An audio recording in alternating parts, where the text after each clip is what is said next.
मैं हूं प्रियंका संभव। आज सौदा आपका है लेडी स्पेशल, लेकिन उससे पहले एक नजर आज कमोडिटी बाजार की ओपनिंग पर डाल लेते हैं। आज सोना 26,236 के साथ हरे निशान पर खुलते हुए नजर आ रहा है। वहीं चांदी 35,436 के भाव पर खुल रहा है। और किस तरह की एक्शन नजर आ रही है क्रूड में, 3,604 रुपए पर क्रूड है। लाल निशान पर आज क्रूड में हम ओपनिंग होते हुए देख रहे हैं। नेचुरल गैस 180 रुपए के आसपास ओपन हो रहा है। वहीं कॉपर 372 रुपए के साथ ओपन होते हुए नजर आ रहा है। आज कमोडिटी बाजार में क्या कहते हैं एक्सपर्ट, ये भी आपको बताएंगे।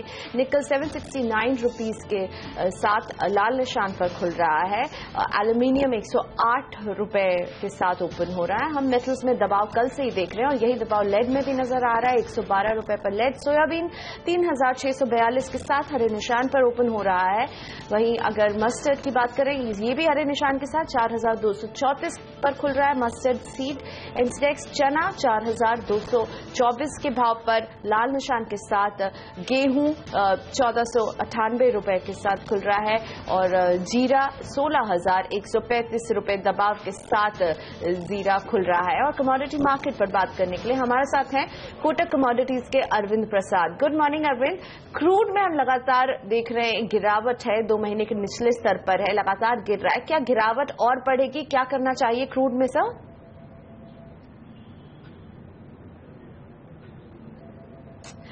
अरविंद जी से अभी हमारा संपर्क टूट गया है, लेकिन हम आपको एक बार कुछ और कमोडिटीज के भाव दिखाते हैं आज किस तरह से ओपनिंग हो रही है।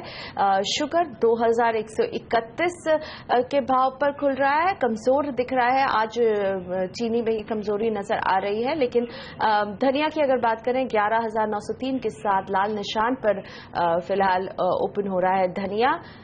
और इसके साथ खरीफ के बुआई आंकड़े आज जारी होने वाले हैं। कच्चे तेल पर कोटक कमोडिटीज का कहना है कि 3,650 के भाव पर इसे बेचना चाहिए। टारगेट 3,570 का देख रहे हैं और स्टॉप लॉस एक 3,690 पर रखना जरूरी होगा। वहीं निकल, आज हमने देखा दबाव के साथ निकल खुला है 774 पर आप इसे बेच सकते हैं। टारगेट 746 का देख रहे हैं और स्टॉप लॉस 791 के भाव पर रखें।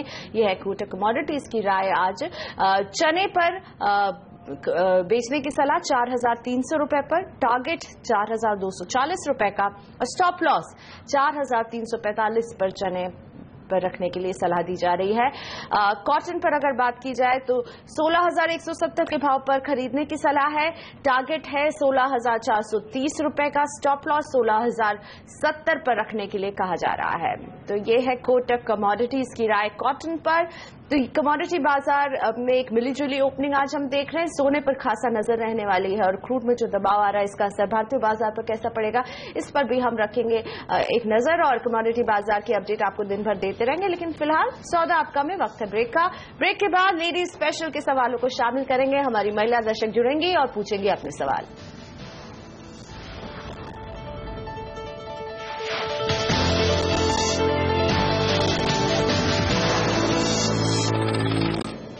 Welcome back. आप देख रहे हैं सौदा आपका लेडी स्पेशल। हमारी महिला दर्शक आज जुड़ती है हमारे शो के साथ और पूछती है अपने सवाल, तो उनके सवालों को शामिल करेंगे। उससे पहले मार्केट पर एक चेक ले लेते हैं। सेंसेक्स और निफ्टी दोनों ही ने बहुत फ्लैट शुरुआत की थी आज, लेकिन अब दोनों ही बढ़त बनाने में कामयाब हो रहे हैं। सेंसेक्स में हम अभी 177 अंक की बढ़त देख रहे हैं, 28,122 पर सेंसेक्स है।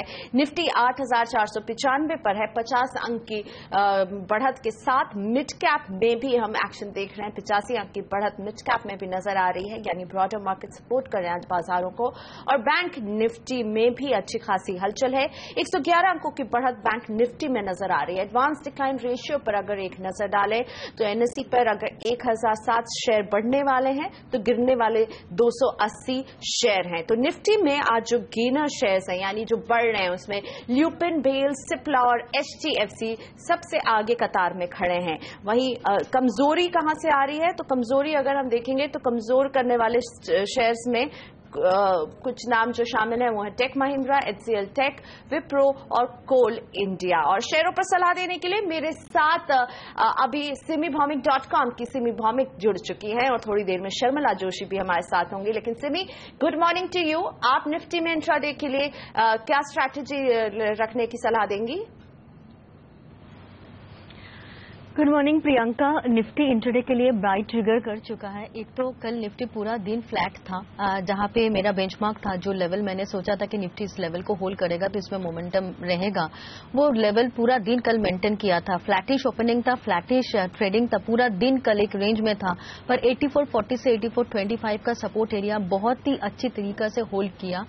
आज उस लेवल के आसपास खुला था जरूर, पर वापस वहां से अच्छा बाउंस बैक देखने को मिला था। इनफैक्ट आज के दिन के लिए जो मेरा टारगेट है 8495 वो अभी अचीव करने वाला है। 8495 क्रॉस करने के बाद निफ्टी नेक्स्ट एक रेजिस्टेंस एरिया के आसपास आ रहा है 8500 से 8510, जो एक मेजर साइकोलॉजिकल बैरियर है। 8510 क्रॉस करने के बाद प्रियंका, इनफैक्ट देखो बात करते करते वो अचीव हो चुका है 8495 का लेवल। अब 8510 का नेक्स्ट हर्डल वो क्रॉस करने के बाद निफ्टी में एक अच्छा ब्रेकआउट होने वाला है 8550 के आसपास। और ये बात मैं कहना चाहूंगी यहाँ पे कि लास्ट अप्रैल महीने में निफ्टी का हाई करीब 8500 के आसपास था, तो 8500 से 8550 एक साइकोलॉजिकल रेजिस्टेंस एरिया हो जाएगा, और इस रेंज को क्रॉस करने के बाद ही निफ्टी में फ्रेश मोमेंटम आ सकता है। तो आज का क्लोजिंग अगर 8500 से ऊपर होता है तो मंडे को हम लोग को देखना पड़ेगा कि 8550 के ऊपर निफ्टी मेंटेन कर रहा है कि नहीं। अगर करता है तो 8600 का भी लेवल नेक्स्ट वीक तक देखने को मिल सकता है। ये एक क्रूशियल रेजिस्टेंस पर निफ्टी आके खड़ा है 8500 से 8510, पर ओवरऑल बायस पॉजिटिव है। मुझे लगता है लॉन्ग पोजीशन होल्ड करना चाहिए, और इंट्राडे के लिए जो लॉन्ग किए हैं उन लोगों का टारगेट 8500 से 8510 का इनिशियल होगा, क्योंकि 8495 का लेवल अचीव हो चुका है। 85 ट्रेंड क्रॉस करने के बाद ही नेक्स्ट लेवल दे सकती हूँ मैं। बिल्कुल, यानी सिमी वॉच कर रही है 8510 के लेवल को, और उम्मीद कर रही है कि आज 8510 के आसपास ही क्लोजिंग हो, और हम भी ऐसी उम्मीद करते हैं ताकि हम अगला हफ्ता भी शानदार देखें बाजारों के लिए। लेकिन आज है महिला स्पेशल, हमारी महिला दर्शक जुड़ती है अपने सवालों के साथ। वीना जी है मेरे साथ फिरोजपुर से। नमस्ते वीना जी, बताइए किस शेयर के बारे में आप सवाल पूछना चाहती हैं।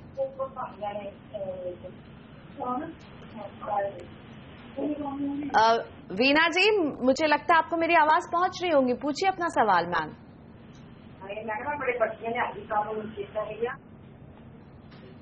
हमारा इनसे संपर्क अभी नहीं हो पा रहा, थोड़ी देर बाद फिर से ट्राई करेंगे वीना जी से बात करने की। अभी सकीना है उदयपुर से। सकीना जी गुड मॉर्निंग, बताइए किस शेयर पर सवाल पूछना चाहती हैं, कौन सा शेयर है आपके पास मैम? मैम मेरे पास 400 शेयर्स है वोकाट के, 1600 की खरीद पर लिए हुए हैं। अच्छा, और सिमी जी 48 रुपए के आसपास का नुकसान हो रहा है। हाँ, सिमी जी से ही सलाह लेते हैं आके वॉकहार्ट में क्या करें आप। सिमी, वॉकहार्ट के चार्ट स्ट्रक्चर आपको कैसे दिखते हैं, क्या करने की सलाह देंगी सकीना जी को? देखिए वोकार्ट एक अच्छा चार्ट है, अच्छा स्टॉक है। मुझे लगता है अगर लॉन्ग टर्म के लिए होल्ड करना है तो होल्ड किया जा सकता है। उनको थोड़ा बहुत लॉस हो रहा है, बहुत ज्यादा लॉस नहीं हो रहा है, पर वोकार्ट का चार्ट देख के लग रहा है कि इसका जो बॉटम है वो ऑलरेडी बन चुका है। मतलब दोबारा कोई मेजर करेक्शन एक्सपेक्टेड नहीं है। हाँ, छोटा मोटा करेक्शन आ सकता है, पर उस करेक्शन में बाई करने का ही सलाह मेरा होगा, क्योंकि मेरा टारगेट इसका 1550 से 1600 का है, और वो भी शॉर्ट टर्म में पॉसिबल है, हो सकता है अचीव हो जाएगा। एक ट्रेलिंग स्टॉप लॉस मैं 1350 के नीचे लगाने के लिए कहूंगी। 1350 का लेवल अगर टूट जाए तो थोड़ा बहुत वीकनेस पैदा हो सकता है, ये वापस 1250 तक जा सकता है। पर ओवरऑल शॉर्ट टर्म के लिए जो मैंने टारगेट दिया है 1550 से 1650 का जो लेवल मैं देख रही हूँ, उसके लिए स्टॉप लॉस मेरा 1250 का ही होगा, और कोई भी डीप में मैं ऐड करने का ही सलाह दे रही हूँ। बिल्कुल आप बने रहिए अपना पोजीशन में। आपको अगर बहुत ही शॉर्ट टर्म के लिए आपका पर्सपेक्टिव है तो 1350 का एक छोटा सा स्टॉप लॉस मेंटेन कीजिए। और इसी के साथ हम लेते हैं सौदा आपका में ब्रेक के बाद आपके लिए लेकर आएंगे इंडियन ट्रेडिंग वीक का अपडेट।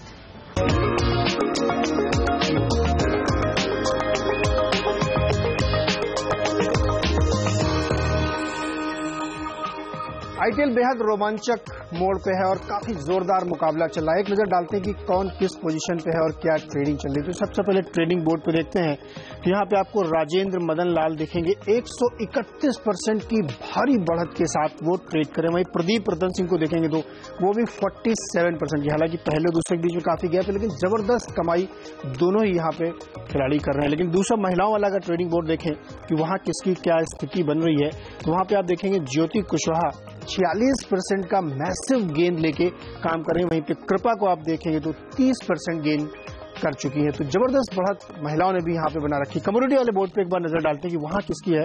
विवेक महाजन 90% कमोडिटी में सुस्त कारोबार के बावजूद 90% है। वहीं पतंजलि मोहनता 56% के साथ बढ़त बनाए हुए। तो यानी शानदार खेल चल रहा और जोरदार कमाई चल रही। देखते हैं रैंक कैसे बदल रही है, कौन ऊपर नीचे हो रहा है। तो अगर आप देखेंगे सौरभ निगम 33वें पायदान पे थे, वहां से खिसक के 1634वें पायदान पहुंच गए। जबरदस्त गिरावट उनको देखने को मिली। लेकिन पवन को अगर आप देखेंगे तो वहीं उसका ठीक विपरीत 1637 से 47 की रैंक पे पहुंच गए। तो भारी उतार चढ़ाव रैंक में आपको देखने को मिल रहा है। महिला वाले में देखें वहां पे कौन है, तो मीनाक्षी को अगर आप देखेंगे तो 548वीं रैंक से 26वीं रैंक पे पहुंच गई। वहीं मीना 86 से 564 रैंक में। यहाँ भी काफी उतार चढ़ाव है, ऊपर से नीचे काफी ज्यादा हो रहा है। लेकिन कमोडिटी रैंकिंग में देखें कि वहां किस तरीके की मामला चल रहा है। दिलशेर कौर दविंदर 12वीं से 33वीं रैंक पे पहुंच गई है। वहीं योगेश जो है वो 14वीं से 34। तो यहाँ पे भी रैंक में काफी उठापटक देखने को मिल रही है। लेकिन यही इस खेल का सबसे बड़ा दिलचस्प हिस्सा है कि जबरदस्त इंटरेस्ट देखने को मिलता है। और आप भी इससे जुड़ सकते हैं। आईटीएल के जरिए आप 1 करोड़ तक के इनाम जीत सकते हैं ट्रेडिंग कमाई के अलावा। हिस्सा लेने के लिए आपको indiantradingleague.com पर रजिस्टर करना है। इसमें आपको ट्रेडिंग के लिए कम से कम 25,000 रुपए की एक डिपॉजिट मनी रखनी है और उसके ऊपर आप जितनी बड़ी रकम चाहे वो लगा सकते हैं। आपको बता दें कि आपको सिर्फ जो है कैश में ही नहीं, शेयरों के जरिए भी आप अपनी ये रकम वहां पे जमा कर सकते हैं। और आईटीएल में कितना भी बड़ा आप ट्रेड करें, ब्रोकरेज सिर्फ और सिर्फ 20 रुपए आपकी लगेगी।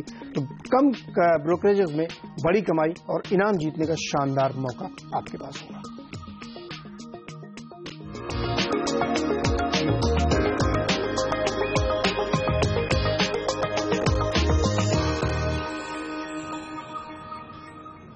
और सौदा आपका में बढ़ते हैं अपनी अगली महिला दर्शक के सवाल की तरफ। ऋचा पुरोहित जानना चाहते हैं कि गैमन इंफ्रा में क्या करना चाहिए। इनके पास गैमन इंफ्रा के 5000 शेयर हैं जो इन्होंने 17 रुपए में खरीदे थे। और हमारी दूसरी मार्केट एक्सपर्ट शर्मिला जोशी भी हमारे साथ जुड़ चुकी हैं।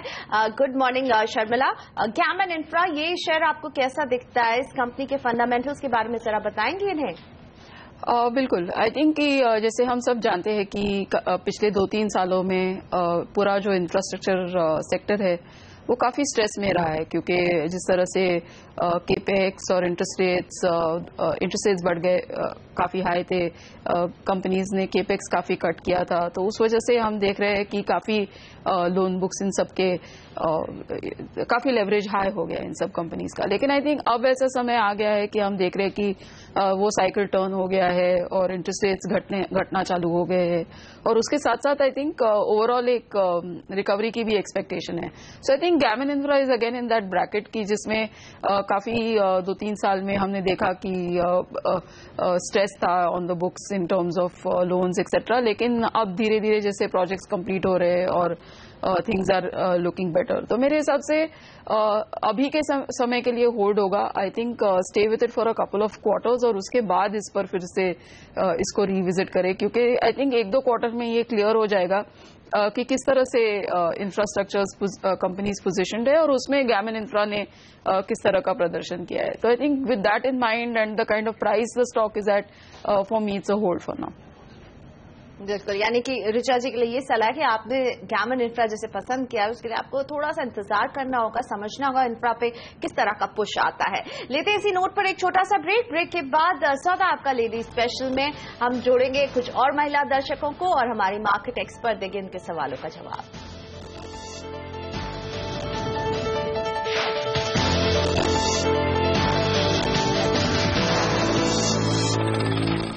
Welcome back. सौदा आपका में सबसे पहले हेडलाइंस। हफ्ते के आखिरी कारोबारी दिन बाजार में शानदार बढ़त। सेंसेक्स 150 अंक तक उछला। निफ्टी 8500 के करीब। बैंक निफ्टी में भी 0.5% की तेजी। कई शेयरों ने आज बनाया ऊंचाई का नया स्तर। आश्रय Motors, Jubilant foodwork, Kitex garment और श्रेयस शिपिंग अब तक के ऊंचे स्तर पर। डॉलर के मुकाबले रुपया 2 महीने की ऊंचाई पर पहुंचा। $1 की कीमत 63 रुपए 40 पैसे के नीचे आई। आज FIPB की बैठक में कोटक महिंद्रा बैंक के विदेशी निवेश बढ़ाने पर हो सकता है फैसला। डेन नेटवर्क और हैथवे केबल समेत कुल 13 प्रस्तावों पर होगा विचार।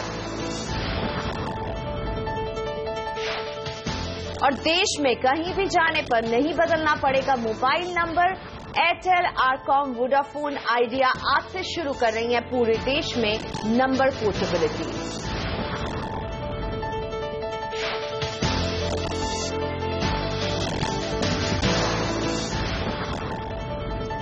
बुधवार को हुई कैबिनेट की बैठक में प्रधानमंत्री कृषि सिंचाई योजना पर ब्रोकरेज हाउस आईडीएफसी ने एक रिपोर्ट निकाली है। रिपोर्ट की डिटेल्स बताने के लिए मेरे साथ है नियति।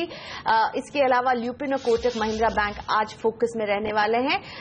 तो हमारे साथ एनालिस्ट सोनम मेहता और पूजा त्रिपाठी भी जुड़ गई हैं। लेकिन नियति, सबसे पहले आपके पास क्या है आईडीएफसी की इस रिपोर्ट में, किन कंपनियों को इससे फायदा होने वाला है? क्लियरली जिस तरह से कैबिनेट ने कल प्रधानमंत्री कृषि सिंचाई स्कीम को यहाँ पे मंजूरी दी है, जिसमें 5 साल के दौरान 50,000 करोड़ रुपए सरकार यहाँ पे खर्च करेगी और पहले साल के जो बजट है वो 5300 करोड़ के आसपास है। 1000 करोड़ का जो प्रपोज बजट था उसके मुकाबले यहाँ पे इन्होंने करीब करीब दोगुना कर दिया है। यहाँ पे जो एलोकेशंस है, सरकार यहाँ स्टेट गवर्नमेंट्स यहाँ पे 25% के आसपास का यहाँ पर अपना कंट्रीब्यूशन देगी, जिसमें 75% सेंटर से फंड्स आएंगे। और ये पॉजिटिव है, बेहद पॉजिटिव है कंस्ट्रक्शन कंपनियों के लिए, क्योंकि यहाँ पर क्लियरली इनको अच्छे खासे ऑर्डर्स यहाँ पे मिलते हुए नजर आएंगे। एनसीसी यहाँ पर आपको एक तेजी देखने को मिल सकती है। आईवीआरसीएल, गायत्री प्रोजेक्ट्स, गेमुन, सद्भाव और मधुकौन प्रोजेक्ट्स जैसे स्टॉक्स है आईडीएफसी के रडार पे, जिनको क्लियरली बहुत तेज फायदा या ज्यादा अच्छा फायदा होता हुआ मिलता हुआ नजर आएगा। दूसरी सिग्निफिकेंस प्रेजेंस जिसमें इरिगेशन प्रोजेक्ट्स की जैसे जो कंपनियां हैं, जैन इरिगेशन, और साथ साथ में उसका जो डीवीआर है, जैसा कि हमने देखा कि उसमें तेजी देखने को मिली। ये एक ऐसी कंपनी है जहां पर आपको तेजी देखने को मिल सकती है। पंप्स वाली जो कंपनियां हैं, शक्ति पंप्स हो, उनको यहां पर फायदा होता हुआ नजर आएगा। तो क्लियरली काफी सारी कंस्ट्रक्शन कंपनियां हैं जिनको यहां पे फायदा होगा। इरिगेशन और पंप से रिलेटेड जितने भी कंपनियां हैं उनको यहां पे फायदा होता हुआ नजर आएगा, ऐसा मानना है आईडीएफसी का। सोनम के पास चलते हैं। सोनम, ल्यूपिन ने क्या डील की है बायोकॉम के साथ और ब्रोकरेजेस का इस पर क्या रुख बन रहा है? देखिए, ल्यूपिन ने यहाँ पर रशिया की दवा कंपनी बायोकॉम को खरीदा है। फाइनेंशियल डिटेल्स अभी तक डिस्क्लोज नहीं हुए या फिर सामने नहीं आया है, लेकिन 100% का इक्विटी स्टेक खरीद लिया है बायोकॉम का।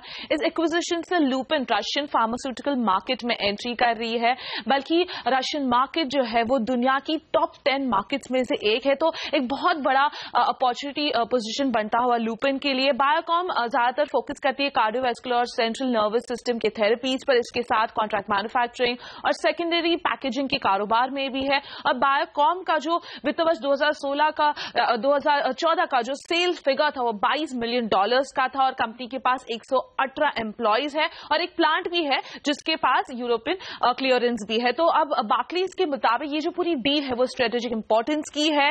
एक्सपेंशन रशिया में तो होगा ही, इसके साथ टर्की और चाइना में भी ल्यूपिन एक्सपैंड कर पाएगी। और हाल ही में रूबल काफी डेप्रिशिएट हुआ है, साथ ही रशिया के लोकल मार्केट्स में काफी दिक्कतें हैं, तो इसके कारण डील लगता है कि ज्यादा महंगी नहीं होगी। और इसकी वजह से बार्कलेज ने ल्यूपिन पर अपने ओवर की रेटिंग बरकरार रखी है। लक्ष्य 2102 का दे रहे हैं, मतलब मौजूदा भाव से और 12% का जंप दिखाई दे रहा है।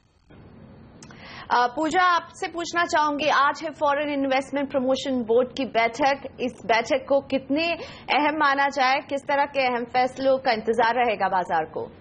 जी, आज कोटक महिंद्रा बैंक के एफआईए प्रस्ताव पर विचार किया जाएगा, जिसमें काफी समय से बात चल रही है।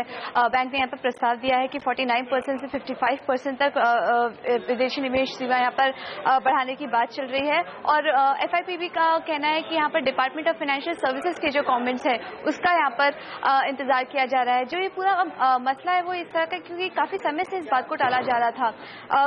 वजह यह है कि आईएनजी वैश्य बैंक के मर्जर के बाद जो बैंक की जो एफआईआई लिमिट सीमा थी वो 49% हो गई थी, जिसको क्या 55% करने की बात की जा रही है। लेकिन इसके बाद जो इनका इंश्योरेंस कारोबार है उसको लेकर एक समस्या पैदा हो रही है, क्योंकि कोटक का जो अपना इंश्योरेंस कारोबार में 74% स्टेक है और इंडिया की एफडीआई पॉलिसी के मुताबिक अगर कंपनी का मेजॉरिटी होल्डिंग फॉरेन होल्डिंग होती है तो किसी भी तरह का अगर उसकी तरफ से कोई निवेश होता है तो वो भी विदेशी निवेश ही माना जाएगा। तो इसलिए यहाँ पर सबसे बड़ा सवाल यहाँ पर खड़ा हो रहा है कि अगर बैंक की विदेशी निवेश सीमा 49 से 55% तक कर दी जाती है तो क्या उसका जो पूरा हिस्सा है इंश्योरेंस कारोबार में 74% का, क्या उसको भी फॉरेन होल्डिंग ही माना जाएगा? क्योंकि फिर अगर ऐसा कुछ होता है तो इंश्योरेंस सेक्टर का जो 49% FII लिमिट है, फिर उस नियम का भी यहाँ पर उल्लंघन होगा, जो कि अभी पार्लियामेंट में ये प्रस्ताव जो पास किया गया है। इसी पर काफी समय से चर्चा की जा रही थी और डिपार्टमेंट ऑफ फाइनेंशियल सर्विसेज भी खबर निकल कर आ रही है कोटक महिंद्रा के FII लिमिट के अर्जी पर जल्द ही कुछ बैठक करने वाली है और जल्द ही ये सारी चीजें क्लियर होती हुई नजर आएंगी। आज जुबिलेंट फूडवर्क अपने लाइफ टाइम हाई को छू रहा है, इसलिए नियति आपसे ये सवाल पूछना चाहूंगी, आप ब्रोकरेज को आप फॉलो करती हैं कि Bank of America Merrill Lynch इस पर क्या कह रहा है? क्लियरली अब नतीजों पे सारे ही ब्रोकरेजेस का फोकस है और जुबिलेंट फूडवर्क से काफी ट्रेडर्स की रडार पे रहता है। Bank of America Merrill Lynch ने आज यहाँ पर इनका प्रीव्यू कॉल दिया है। इनका मानना है कि कंपनी काफी ज्यादा बेनिफिट करती हुई नजर आएगी। क्विक सर्विस रेस्टोरेंट्स जो इंडस्ट्री में रिसर्जेंस होगा उसके दम पर, यानी कि जो फास्ट फूड कंपनियां जो हैं जैसे कि जुबिलेंट फूडवर्क्स है, इनको यहाँ पे फायदा होता हुआ नजर आएगा। पहली तिमाही में इनके रिजल्ट्स काफी हेल्दी रहेंगे। सेम स्टोर सेल्स ग्रोथ जो कि लंबे समय से एक चिंता की बात है इस कंपनी के लिए, वो और साथ साथ में मार्जिन्स, ये दोनों ही काफी हेल्दी आएंगे, इनका मानना है।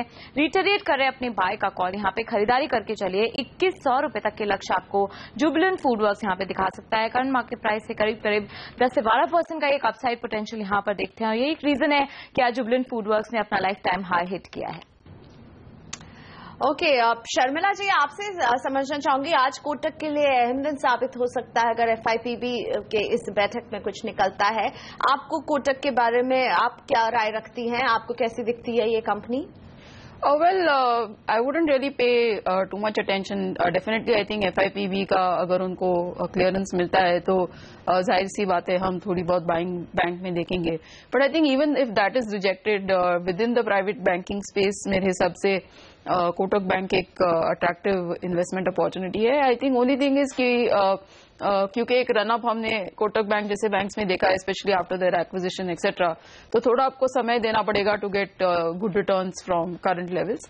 But that said, I think within, as I said, within the banking space, private banking space, Kotak bank एक अच्छा इन्वेस्टमेंट ऑप्शन बनता है। और ल्यूपिन ने जो एक ताजा डील की है, इस पर आप इसका क्या असर देख रही हैं? Once again, I think I'm positive on the stock और within the mid cap space, I think Lupin बहुत अच्छी तरह से पिछले 2-3 सालों से जिस तरह से उभर कर आया है and they really built on their portfolio.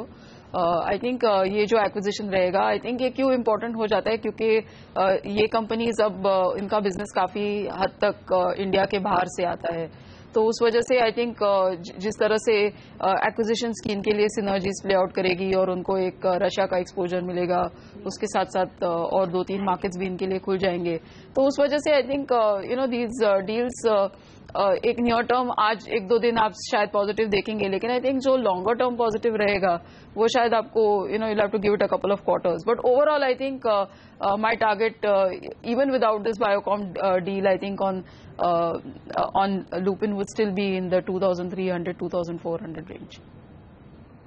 Alright, और इसी के साथ नियति, सोनम, पूजा, आप तीनों का ही शुक्रिया हमारे साथ जुड़ने के लिए। हम लेते हैं सौदा आपका में एक छोटा सा ब्रेक के बाद सौदा आपका के महिला स्पेशल में हम शामिल करेंगे अपने महिला दर्शकों के सवालों को।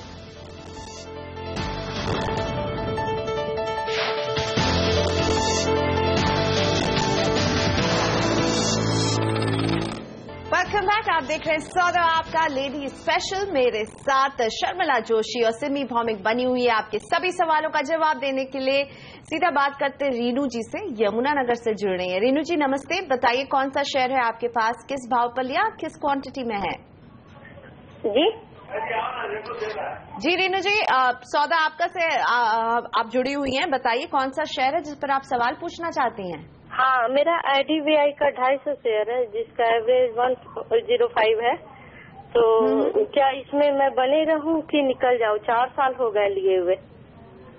ओके, 4 साल से आपके पास है IDBI का ये स्टॉक, आगे क्या करना चाहिए? शर्मिला, IDBI में आप क्या सलाह देना चाहेंगी? 4 साल से रीनू जी के पास है ये स्टॉक?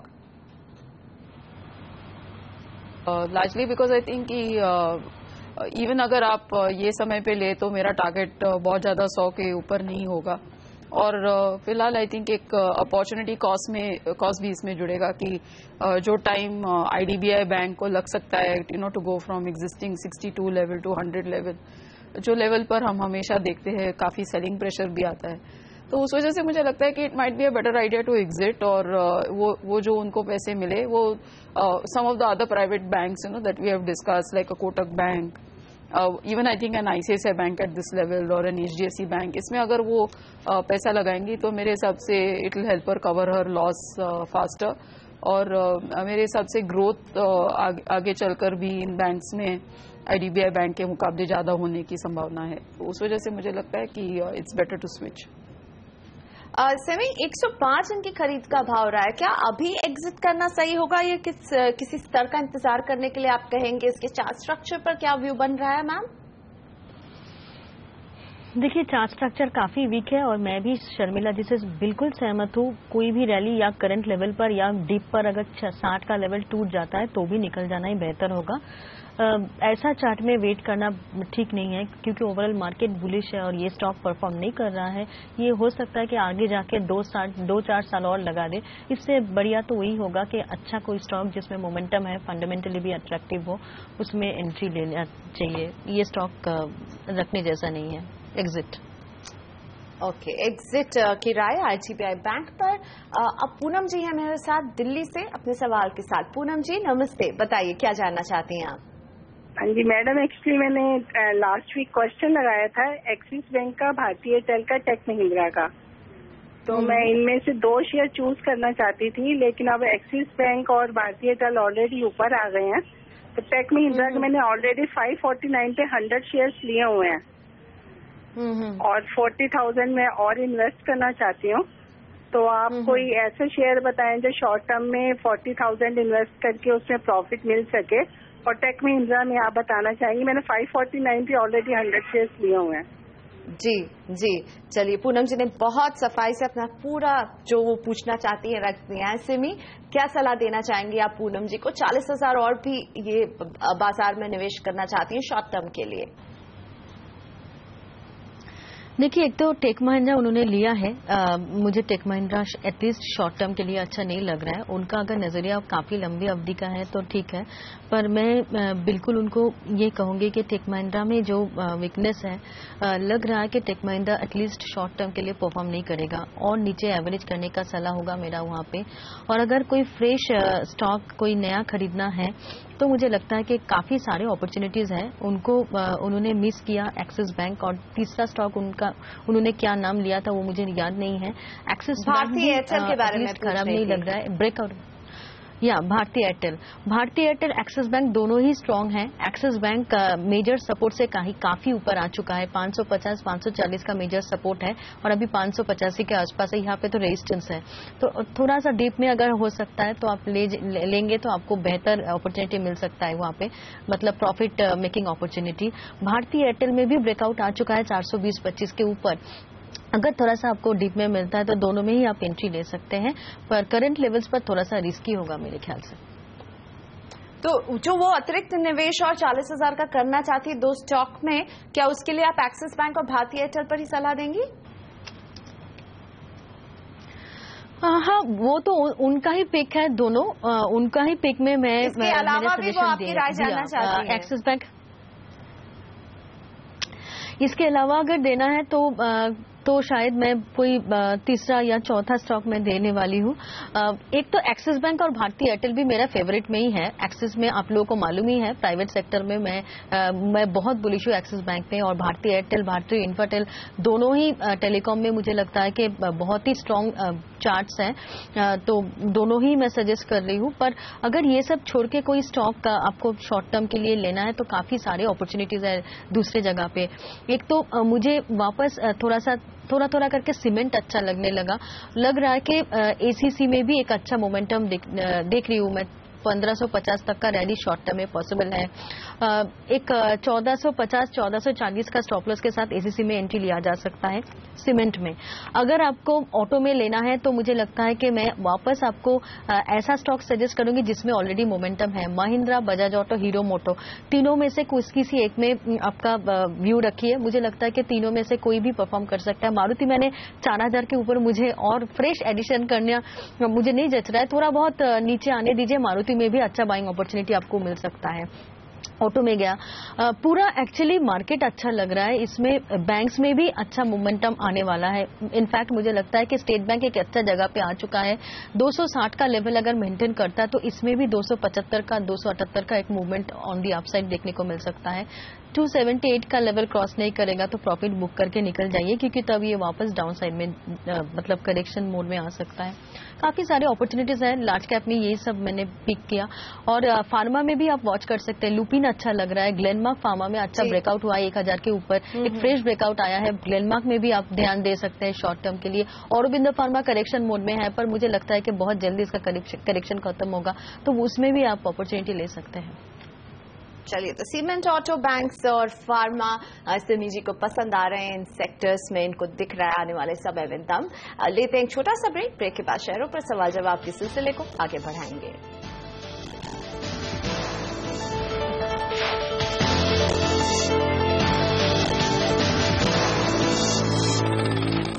Welcome back. आप देख रहे हैं सवाल का लेडी स्पेशल। मेरे साथ आशा गुप्ता जी जुड़ रही हैं जयपुर से, पूछना चाहती हैं सवाल हमारे एक्सपर्ट से। आशा जी नमस्ते, बताइए किस शेयर के बारे में आप जानना चाहती हैं? Good morning ma'am. मेरे पास कोल इंडिया के 50 शेयर हैं। 408 के भाव से मैंने लिया था। अब इसका क्या करूं? मेरा नजरिया है शॉर्ट टर्म का। ओके, आपको 12 रुपए 95 पैसे का मुनाफा हो रहा है कोल इंडिया में। सिमी जी, कोल इंडिया आपको कैसे दिखती है? इसके चार्ट स्ट्रक्चर क्या सलाह देना चाहेंगे आशा जी को यहाँ पर? देखिए, बिल्कुल बने रहना चाहिए उनको, कोई पैनिक नहीं करना चाहिए, क्योंकि इसमें एक अच्छा ब्रेकआउट आया था और अभी भी मुझे लगता है कि 420 418 के आसपास इसका अच्छा सपोर्ट है। वो सपोर्ट अगर होल्ड करेगा तो इसमें वापस रिकवरी आएगी और 430 का मिनिमम टारगेट 430-34 का, और उसके बाद 450 तक ये स्टॉक जा सकता है। इनफैक्ट मैं यहाँ पे थोड़ा सा डिस्क्लोज करना चाहूंगी, कोल इंडिया में कल जब करेक्शन हुआ था तब मैंने एकदम फाइनली जाके डे एंड के समय मैंने मेरे क्लाइंटों को BTST करवाया था। मुझे लगा था आज ही ये रिकवर करेगा, पर ये स्टॉक ऊपर से नीचे आ रहा है वापस। पर मैंने मेरे क्लाइंटों को वो बेंचमार्क होल्ड करने के लिए, बेंचमार्क तक वेट करने के लिए कहा, 420 से 418। वो सपोर्ट अगर होल्ड करेगा तो पोजीशंस बने रहना चाहिए। इनफैक्ट इसमें मेरा कॉल 390 से है। जब ये 390 के आसपास ब्रेकआउट ले रहा था तब से मेरा डिलीवरी पोजीशन में मैंने लॉन्ग मेंटेन किया है, और यहाँ पे मैंने ऐड भी करने के लिए कहा था कल। तो मुझे लग रहा है कि 430-35 का मिनिमम टारगेट और फिर 450 का टारगेट पॉसिबल है। ऑलराइट, और अब बात करते हैं पुष्पा अनीजा जी से, गुड़गांव से जुड़ रही हैं हमारे साथ। गुड मॉर्निंग पुष्पा जी, बताइए कौन सा शेयर है आपके पास मैम? RIL। अच्छा, RIL शेयर है आपके पास। कितने शेयर हैं मैम? 300 शेयर हैं पुष्पा जी के पास RIL के। इनकी आपकी खरीद का भाव 600 रुपए रहा है मेरे ख्याल से, पुरानी खरीद है। 409 रुपए के मुनाफे पर बैठी हुई हैं पुष्पा अनीजा यहाँ पर। शर्मिला, आपको शामिल करते हैं। बताइए रिलायंस में पुष्पा जी के लिए क्या सलाह होगी? बहुत अच्छा मुनाफा हो रहा है, क्या प्रॉफिट बुक करें? अगर उनको कोई इमीडिएट रिक्वायरमेंट नहीं हो तो मेरे हिसाब से बने रहना चाहिए, क्योंकि हम देख रहे हैं कि काफी लंबे समय के बाद, इनफैक्ट AGM के बाद हमने देखा है कि एक फिर से इंटरेस्ट आया है रिलायंस में। I think it's to do with the fact कि जो उनका कोर बिजनेस है वो जो I mean that performance was always good. तो शायद market was sort of taking that for granted, लेकिन जब से ये बात आई है कि 4G और उसका किस तरह से रोल आउट होगा और जो नए बिजनेसेस की बात हुई है, तब से आई थिंक मार्केट ने फिर से ये स्टॉक में इंटरेस्ट लेना चालू किया है। आई थिंक द कैवेट इज कि it has to sort of break out of that 1050-1100 kind of range, क्योंकि काफी लंबे समय से it has not really crossed 1100 very convincingly, and now it is getting to the higher end of the range. तो क्योंकि उनका इतना अच्छा मुनाफा है और it's closer to the higher level, उस पर एक नजर रखें। लेकिन अगर आपको एक्चुअली कोई जरूरत नहीं है और आप एक लॉन्ग टर्म इन्वेस्टर हो तो मेरी राय से जरूर इसमें आप बने रहे। ऑलराइट, तो रिलायंस में शामिल नहीं बने रहने की राय, लेकिन आपको बता दें कि आप जो चैनल देख रहे हैं वो टीवी 18 का चैनल है। टीवी 18 और उसकी होल्डिंग कंपनी नेटवर्क 18 का स्वामित्व और प्रबंधन रिलायंस इंडस्ट्रीज के हाथ में है। सविता जी मेरे साथ है चेन्नई से। गुड मॉर्निंग सविता, बताइए कौन सा शेयर है आपके पास ma'am? Good morning, I am holding 400 United Breweries since IPO. Okay. And I think this was allotted at ₹100. Yes. What is your question, ma'am? Can I continue to hold or switch over half to Sun Pharma or any other company? Okay. Sharmila, switch over का इनका मन हो रहा है, क्या आपको लगता है ये सही चॉइस रहेगी? यूनाइटेड ब्रूअरीज के 400 शेयर हैं इनके पास अभी। यस, आई थिंक पार्ट अगर स्विच ओवर करे तो एक अच्छी स्ट्रैटेजी हो सकती है। और अगर उनके पास फार्मा नहीं है और फार्मा में एक्सपोजर, या तो फार्मा में एक्सपोजर अगर उनको पोर्टफोलियो के हिसाब से बढ़ाना है तो Sun Pharma is a good choice. I think the simple point is that कि 100 रुपए में उन्होंने लिया है, आज 1000 रुपया है। शायद उनको इस तरह के returns it may not repeat this kind of a performance. It's always good to derisk your profit sort of. तो उस लिहाज से I think yes, investment in Sun Pharma looks like a good idea. As a disclosure I own both, actually I have both United Breweries and Sun. चलिए, तो इसके साथ ये मोहर तो लगे कि आपको ये दोनों स्टॉक पसंद है। हम लेते हैं छोटा सा ब्रेक के बाद शेयरों पर सवाल जवाब का सिलसिला आगे बढ़ाएंगे।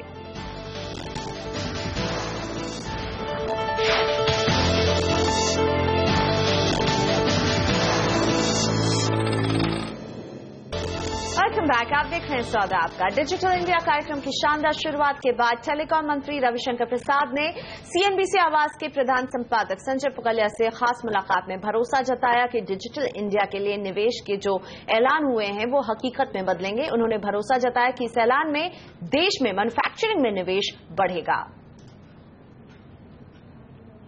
किसी को दिक्कत आती है तो सीधा मुझसे बात करें, मैं आपके चैनल से कह रहा हूं। अब आप जान लीजिए कि एक इलेक्ट्रॉनिक क्लस्टर की स्कीम थी। जब मैं 1 वर्ष पहले मंत्री बना था, एक वर्ष 2 महीना पहले, तो देश में सिर्फ 2 जगह अप्रूव हुआ था। मैंने इस विषय को पकड़ा, इसमें नियोजन की संभावना है, पूंजी निवेश की संभावना है।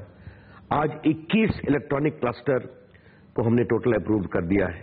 मैंने सारे मुख्यमंत्रियों को लिखा, IT मंत्रियों का सम्मेलन बुलाया, उनको इसकी पूरी संभावनाओं के बारे में बताया। मैं जर्मनी गया, साउथ कोरिया गया, वहां के इन्वेस्टर्स से मिला। आज बड़ी संख्या में पूंजी निवेश के लिए तैयार है और राज्य सरकारें तैयार है। टेलीकॉम मंत्री रविशंकर प्रसाद के साथ ये एक्सक्लूसिव बातचीत देखिए आज शाम 5 बजे।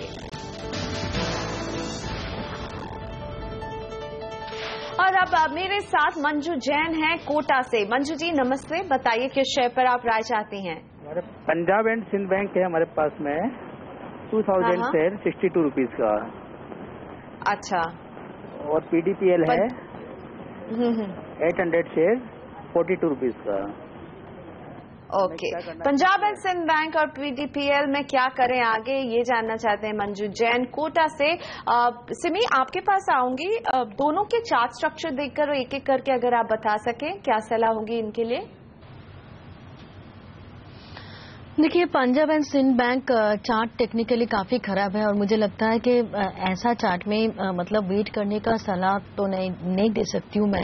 इनफैक्ट मुझे लगता है कि ये स्टॉक ऑल टाइम लो के आसपास है और फर्दर वीकनेस बढ़ सकता है। 45 से 50 का ही इसका रेजिस्टेंस है, जब तक वो रेंज क्रॉस नहीं करेगा एक्सक्यूज मी, कोई भी मोमेंटम ऊपर की तरफ आएगा नहीं, तो एग्जिट करना ही बेहतर अपॉर्चुनिटी होगा उनके लिए।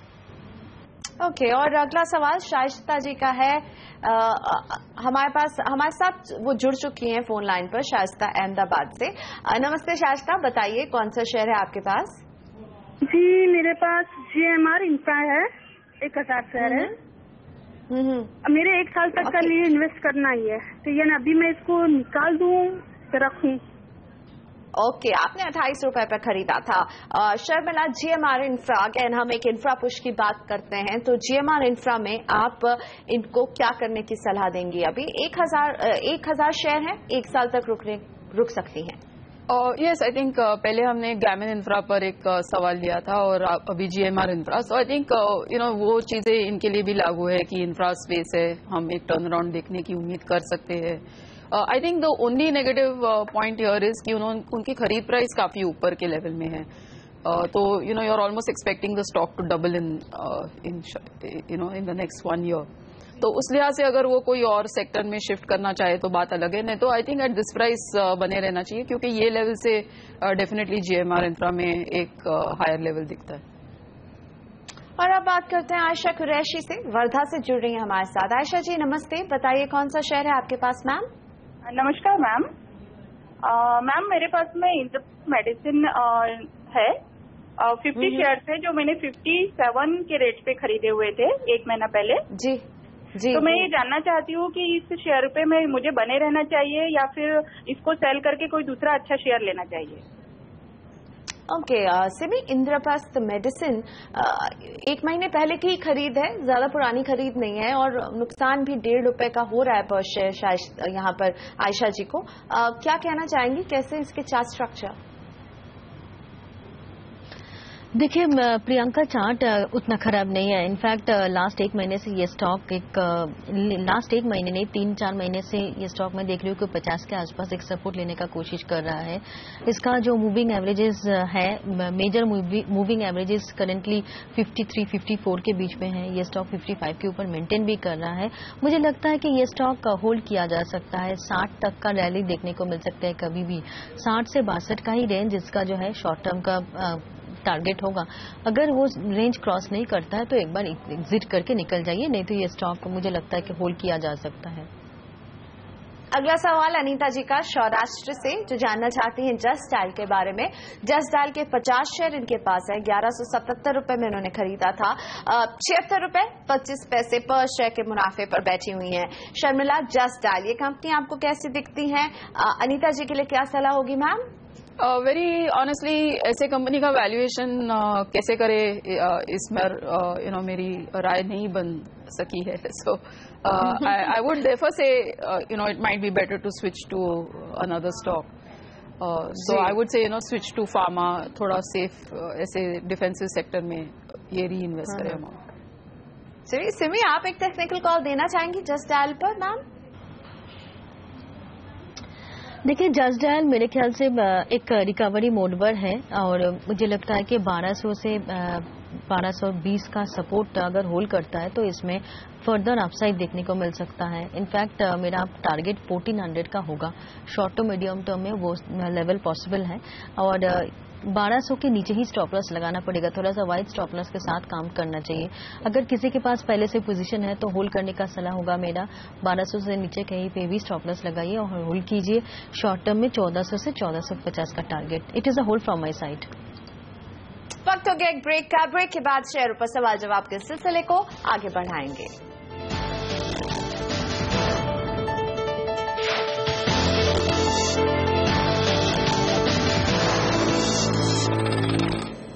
Welcome back. आप देख रहे हैं सौदा आपका लेडी स्पेशल. मेरे साथ दिल्ली से नीली सिन्हा है अपने सवाल के साथ. नमस्ते नीली, बताइए कौन सा शेयर है आपके पास?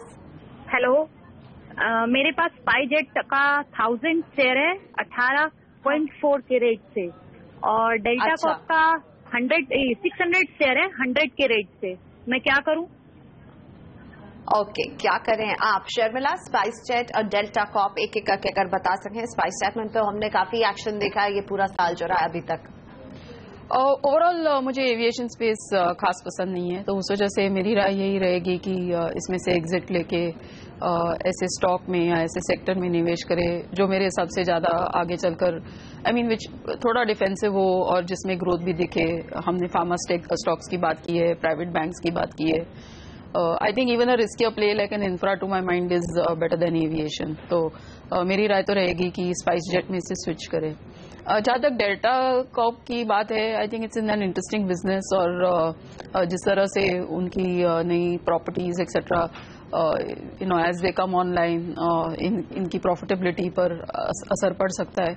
यही इसमें और एक बात हो जाती है कि closer to 100-110 levels we always seem to see the stock kind of top off. So अगर वो लेवल पे आता है तो आई थिंक इस पर फिर से राय ले और see whether you want to exit at that level. पर अभी के लिए I think given the way things are इसमें बने रहे. संध्या कुशवाहा मेरे साथ हैं पुणे से. संध्या जी बताइए किस शेयर के बारे में आप सवाल पूछना चाहती हैं ma'am? Good morning ma'am. Good morning. जी मेरा क्वेश्चन है, I have bought Shree Renuka okay 3000 shares at the rate of ₹30 and the second share is Suven Life Science. I have bought 1000 shares at the rate of 244. So I just want to hold them for both shares for 2 years. So what should I do? I should continue or quit? And I also want to know if in Sri Renuka there is no any growth for at least 2 years. So can I switch it and buy IDFC shares? Because yesterday किसी ने आपके आवाज पे अविनाश गोरक्षर जी ने कहा था कि जी इसके शेयर्स के बदले में हमें और शेयर्स मिलेंगे. तो क्या मैं अभी अगर मैं परचेज करती हूँ IDFC तो क्या मुझे शेयर्स मिल जाएंगे और मुझे उस शेयर्स का बेनिफिट मिलेगा या नहीं, मुझे ये जानना था.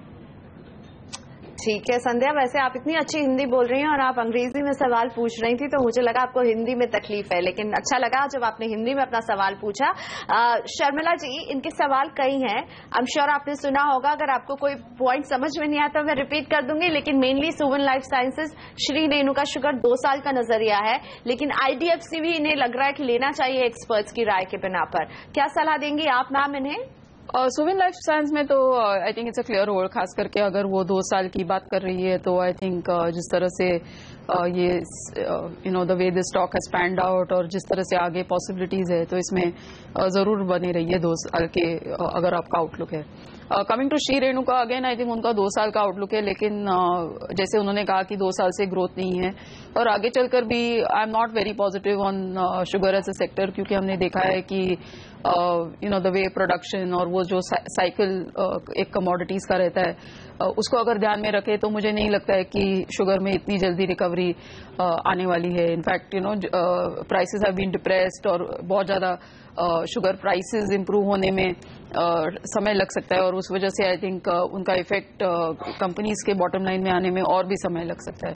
तो given that I think it might be a good idea to exit. उनका ये सवाल था कि should she exit Shri Renuka and buy IDFC, which is not a bad idea.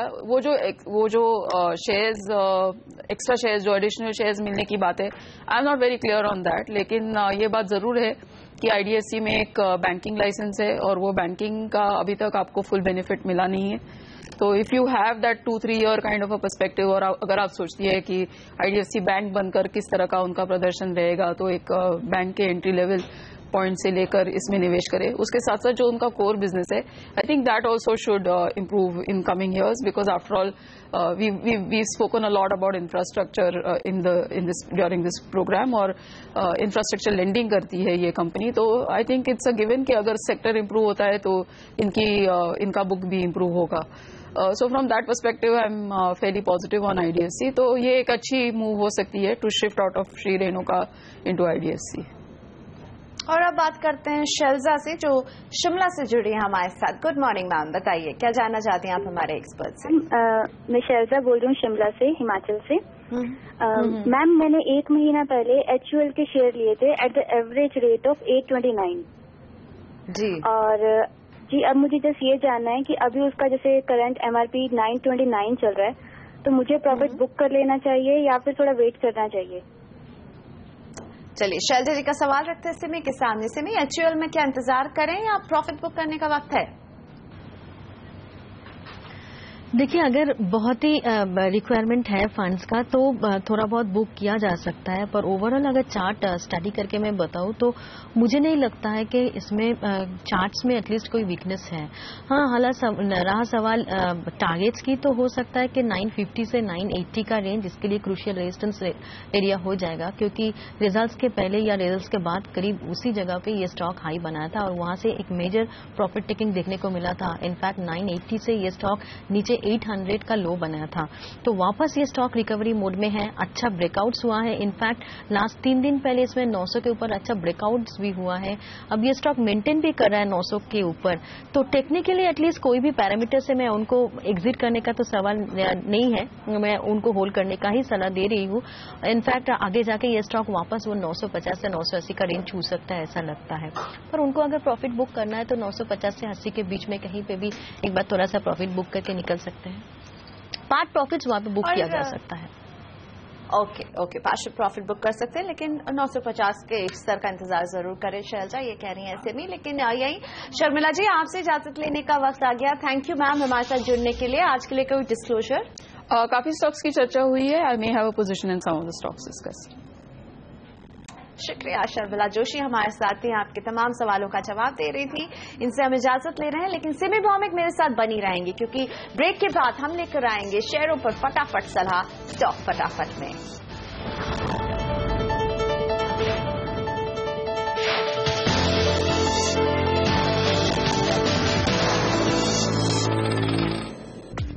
Welcome back. सादा आपका में वक्त है स्टॉक्स फटाफट का। सिमी मेरे साथ हैं आपके सवालों का फटाफट जवाब देने के लिए। शुरू करते हैं सवालों का सिलसिला। पहला सवाल विकास जैन का राउरकेला से, जो जानना चाहते हैं LIC हाउसिंग फाइनेंस के बारे में। 1000 शेयर है इनके पास, 445 रुपए में उन्होंने खरीदा था।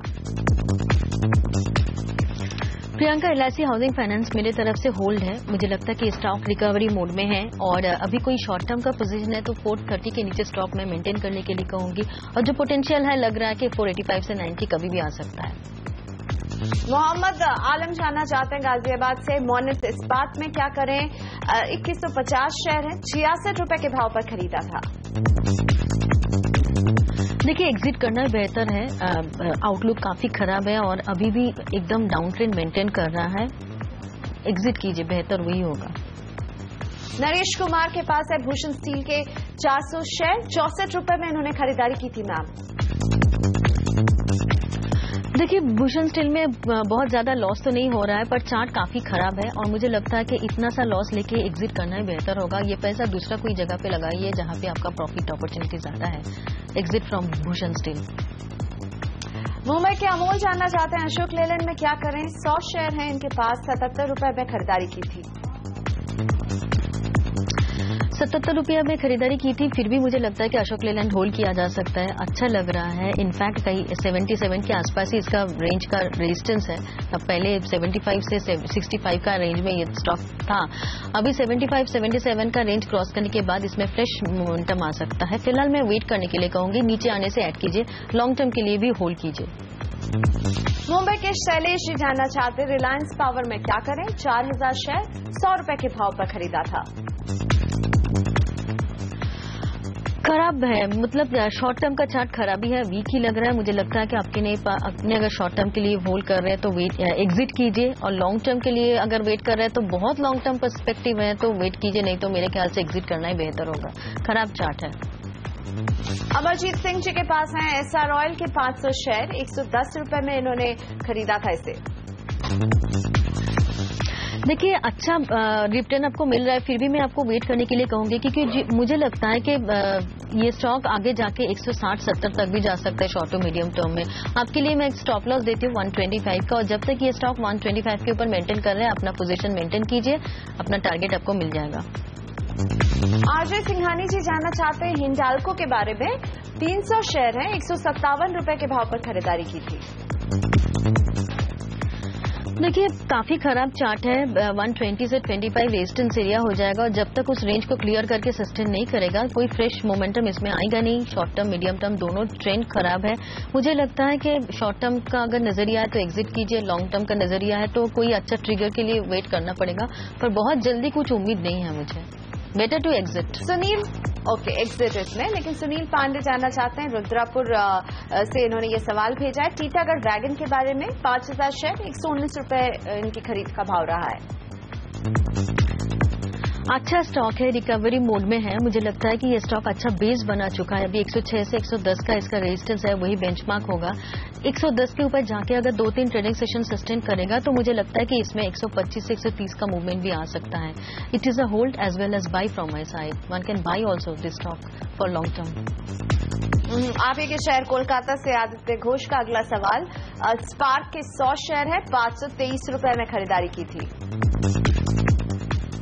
देखिए overall Priyanka chart range bound है, 360 से 420 का रेंज है और इस रेंज में कोई अगर ट्रेडर है तो उस रेंज का फायदा उठाकर ट्रेड कर सकते हैं। पर लॉन्ग टर्म इन्वेस्टर के लिए मुझे लगता है कि इस रेंज को यूज किया जा सकता है एक्यूमुलेट करने के लिए। लॉन्ग टर्म के लिए स्टॉक अच्छा साबित हो सकता है। It is a buy for long term, hold for a medium term. और इसी के साथ सिमी जी धन्यवाद आपका। आज के लिए कोई डिस्क्लोजर देना चाहेंगे? कई सारे स्टॉक्स पर चर्चा हुई है आपके साथ। हाँ, कई सारे तो हुई है। रैपिड फायर में मुझे लगता है कि अशोक लेलैंड, टीटागढ़ वैगन, सन फार्मा एडवांस और काफ़ी सारे स्टॉक हम लोग बताए हैं जो मैंने मेरे क्लाइंटों को दिलवाया है। हो सकता है उन लोगों के पास है, मेरे पास नहीं है। अशोक लेलैंड मेरे पास था, मैंने प्रॉफिट बुक कर लिया। तो बाकी जस्ट यही डिस्क्लोज करना था। थैंक यू सिमी, हमारे लिए वक्त निकालने के लिए। सौदा आपका में मुझे भी यही इजाजत दीजिए। नमस्कार। ब्रेक के बाद हम हाजिर रहेंगे कमोडिटी बाजार की सारी हलचल के साथ कमोडिटी राउंड अप में।